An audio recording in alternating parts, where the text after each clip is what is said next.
Hey y'all, so been welding on the frame. Went out and got some metal.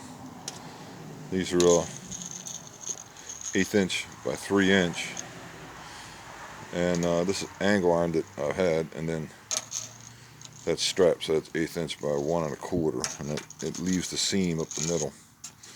This doesn't.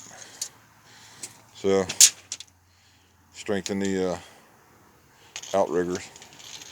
Welded this shackle brace to all that. The original outrigger is still there, but I put an angle in the front of it, and a flat bar on top. And that's what I got done so far.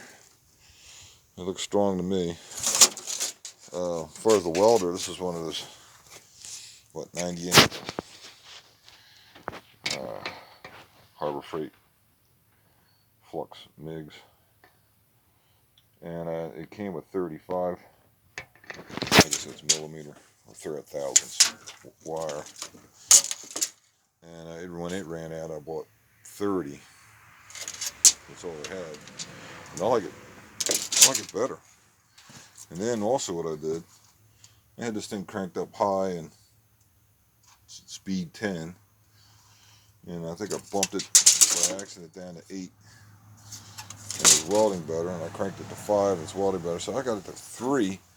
Anyway, these are the kind of welds I'm getting with the 30 thousandths wire and cranking down the feed. So what I think it does, you see it puts more heat into the steel, so it gives you penetration.